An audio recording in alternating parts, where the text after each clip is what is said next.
But speaking of the moon, we are rapidly approaching the 50th anniversary of the Apollo 11 mission and their first moon landing, which is so exciting. That'll be July of this year. And we are still learning from all of the samples that were sent back in those missions. So this is a picture of Harrison Schmitt, who was the only geologist to be sent to the moon, taking a sample.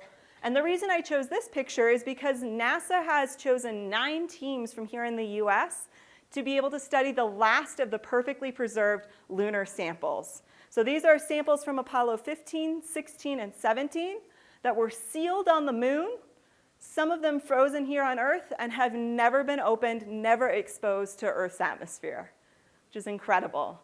And NASA did this very deliberately. They wanted to save several lunar samples for a time where technology had made significant advances that we could make discoveries we couldn't have even dreamed of in the 1970s. And they've decided we are here at that point. So there are 9 teams from around the country. One of them is relatively local, University of New Mexico, and they are looking at core samples that Harrison Schmitt gathered on the Apollo 17 mission.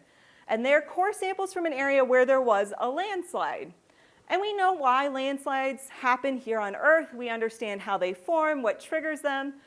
But we don't really understand that for a body that has almost no atmosphere, very little water, if no water, and less gravity. So they're hoping to look at these core samples and be able to decipher what triggered this landslide, when did the landslide even happen, and what are kind of the results, what are the timing of it.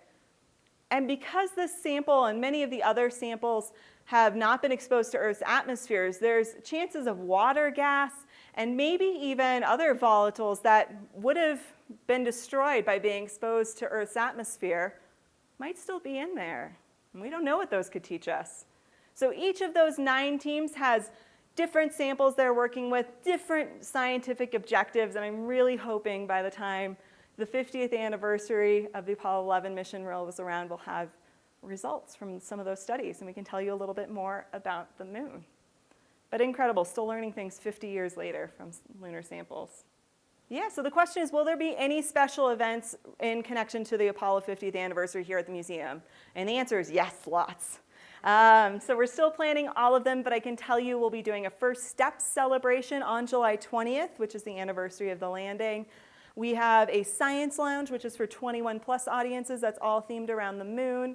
I think on the 18th, there's a family program for kiddos and families alike to come to on July 11th, and many, many more still to be announced that we're working on and hoping to bring some external folks in as well. So stay tuned, keep an eye on the website. We're also posting them on NASA's Museum Alliance map of events. So there will be plenty of stuff happening. It's the summer of space here, and I'm really excited. It's going to be great.